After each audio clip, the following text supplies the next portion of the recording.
Hey everyone, welcome to Loving and Listing Tampa Bay. For those of you that are new here, my name is Jessica Johnson. I am a local realtor right here in the Tampa Bay area, putting the real in real estate.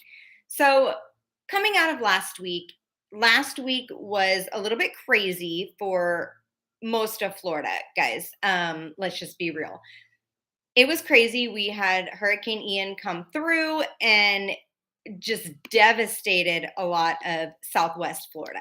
So here in the Tampa area, we lucked out, so to speak, in the fact that the hurricane did not make a direct impact on us with landfall. However, it did hit about an hour and a half, 2 hours south of us and just devastated the area in Fort Myers and Cape Coral down there. So today I want to just chat with you a little bit about hurricanes in Tampa, hurricane season, ways you can be prepared, ways you can help those that were affected, as well as get help if you were affected. So, first of all, let's talk briefly about hurricane season in general. So, it is about half the year. Hurricane season starts June 1st and ends November 30th. So, yes, we just got through a major hurricane. However, don't put all your supplies away yet because we still have a solid 6 weeks left of hurricane season. So, direct hits in Tampa are very rare. I have lived in Tampa my entire life and we've never had a direct hit, so to speak. It's actually been about 100 years since we have had direct hit, meaning making landfall on the coast or in the bay here in Tampa. So, very rare. Now, hurricanes are a little bit different than most other natural disasters, tornadoes, things like that. And the fact that you have a little bit of warning, you typically have about 5 to 7 days in advance where hey, one's coming, let's get prepared, let's get it together. However, all the tracks, all the models, there's a couple of about three fairly popular models to follow. They don't really get too concrete in terms of where the track is going to shift or how and how much until about 24 to 48 hours prior to when it's expected to make landfall. So you have some time, but don't take that for granted. Now, a couple of things to have prepared. I always believe in better safe than sorry, and it's better to be over prepared than under prepared. So, a couple of things to consider if you want to spend the money on a generator, you can get smaller generators that will only operate like your fridge and a lamp or things like that. So, you at least don't lose all the food in your fridge and freezer if the power goes out. Here in Tampa with Hurricane Ian last week, on average, we were without power for about 4 to 5 days, just to give you kind of an idea. Not all of Tampa lost power, though. So that's not to say everybody is going to lose power in a hurricane. It just depends. So generators, have it if you want to invest the money in it.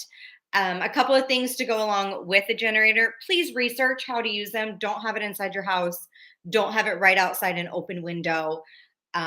Yes, they need gas, but they also need oil. So keep that in mind. And also, you're going to need an extension cord too. Because again, please be super safe with how you operate a generator if you choose to have one.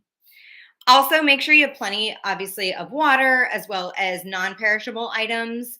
I think the rule of thumb is about 14 days worth of food. So definitely make sure you have that. Something else to keep in mind, even here in Tampa, is our grocery stores are still not fully stocked after the hurricane.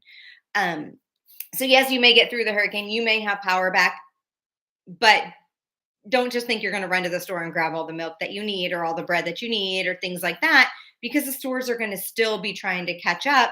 Especially in our case, Publix and Walmart are both huge contributors to the disaster relief, and they're sending trucks, they're sending groceries down left and right down to Southwest Florida. So also kudos to those companies. There's a couple others that are doing huge things to help with disaster relief as well.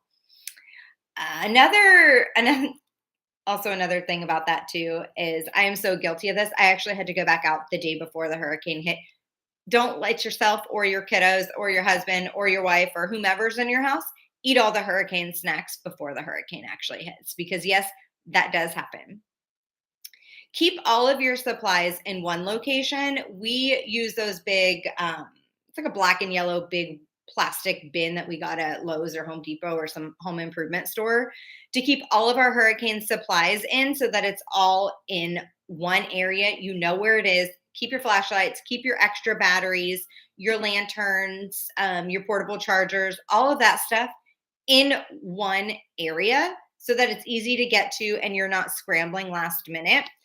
Now, a couple of things we have in our hurricane supplies kit is obviously, like I said, batteries, flashlights, things like that. Another thing we like to use are these, sorry, it's the Amazon label.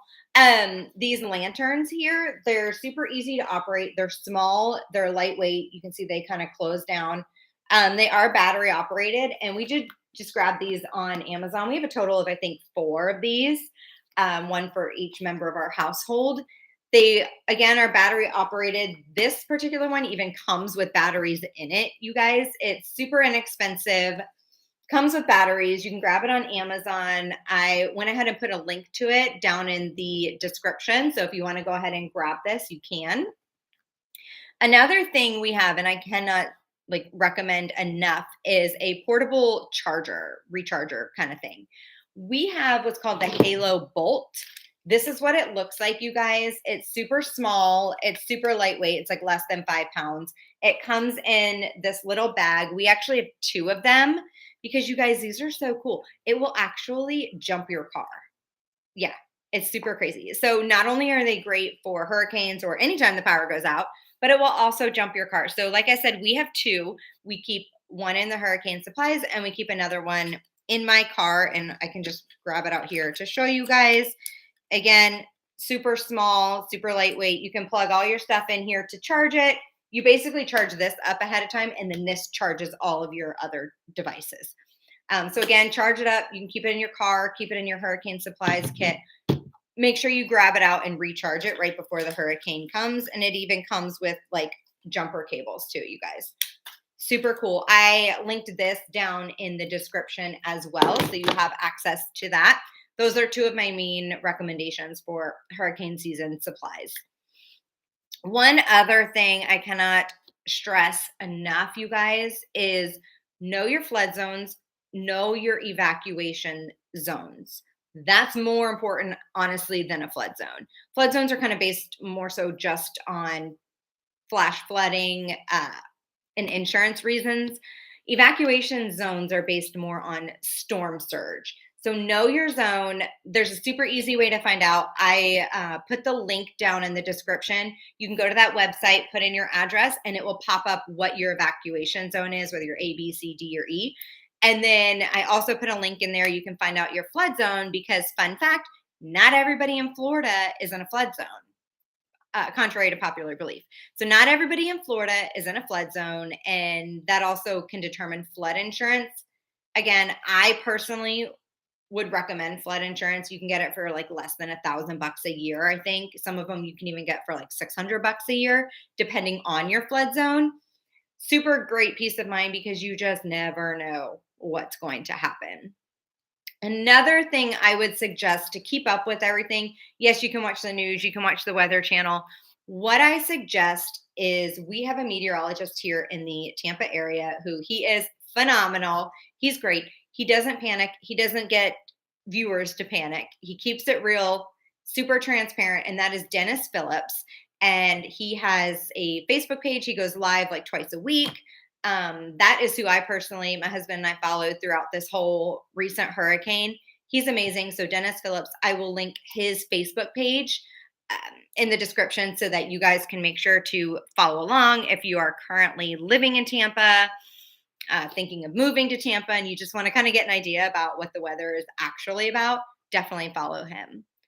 My last tip to be prepared for hurricane season is go to the Dollar Tree or Dollar Store, Dollar General, wherever you want to go, and stock up on kids' supplies. I went about 2 days before the hurricane, got a whole bunch of even just new coloring books, painting, crafts, things like that. I have 2 younger ones, 2 toddlers. And if the power goes out, you don't want them constantly using a battery on any tablets, phones, things like that you have, and you may not have access to screen time. So this just gets a super cheap way to get them new activities they haven't seen before. If you want to help those that have been so severely affected by this hurricane, definitely please go to FEMA's website, go to the American Red Cross. Those are two huge organizations that can help these people that have been so hugely affected by this hurricane. You guys, it was a massive hurricane. It's crazy. There's all kinds of organizations sending supplies down, but those are two main ones that are obviously trustworthy and we'll make sure everything gets into the right hands. So if you have any questions, go ahead and drop them in the comments, questions, concerns, comments, anything like that about hurricanes, this Hurricane Ian in particular, anything like that. Make sure you also like and subscribe to my channel so you don't miss out on any good stuff. And I will see you next time.